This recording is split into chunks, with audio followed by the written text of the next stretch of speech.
And back to kind of segueing into the market, we are short housing in Utah. Yes, we People, are. if you're waiting for the bubble to pop, okay, it's not popping that I can see for the next decade. And Let's see Kim what this Gardner, sound does. yeah, Did yeah, everybody hear that? Did yeah, everybody hear that? yeah. Rick just And dropped some so, gospel on us.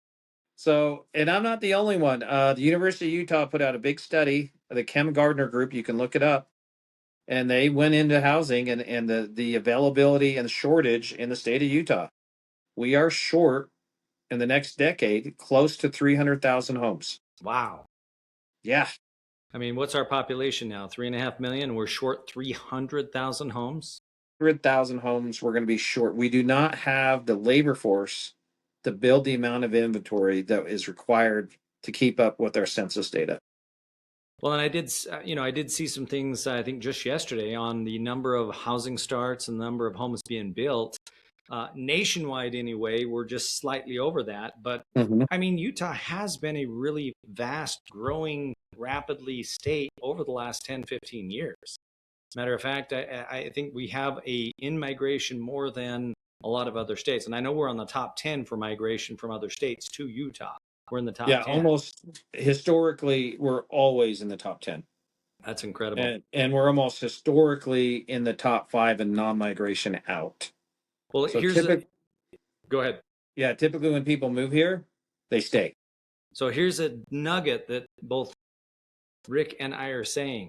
If you buy a house now, because look at all the inventory that is short, your value is going to continue to go up at least until we hit that equilibrium of, okay, we've built enough houses and we're at a spot right here where everybody has a house.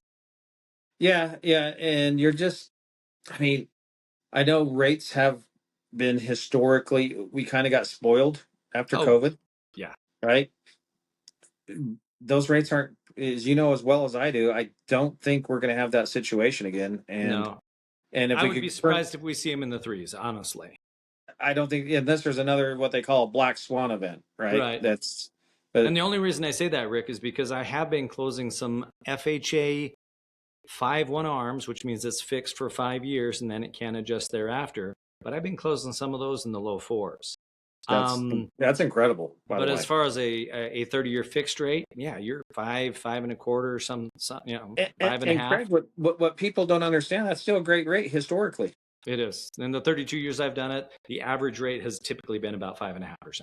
Yeah, that's still a great rate. But of course, everybody's going to bring up the other alternative. Well, yeah, but when a house was $100,000, it was a lot cheaper at 5.5% than it is at four Yeah, hundred yeah. thousand dollars.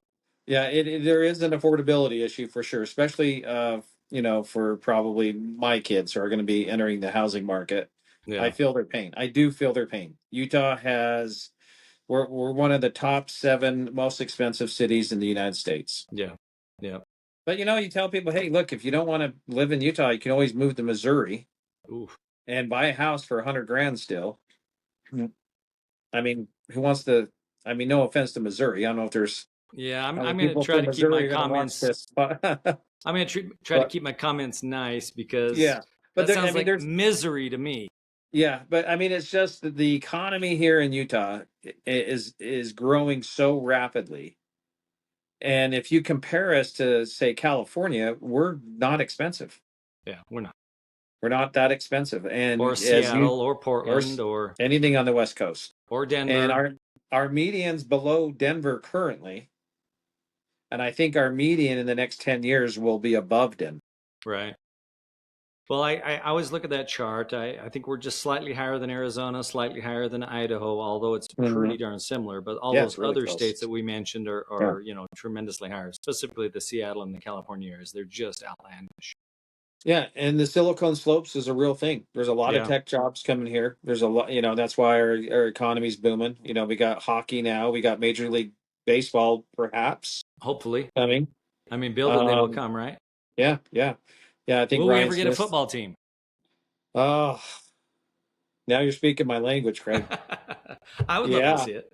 I I would would love to love see to it. see it. I think it's on the docket. I think it's going to be a little bit, but I I mean, we think got soccer, we got, some baseball, we got basketball yeah, for sure. I mean, we got the yeah, hockey. I mean, there's and a lot of good things there. And the outdoor sports, you can't compete.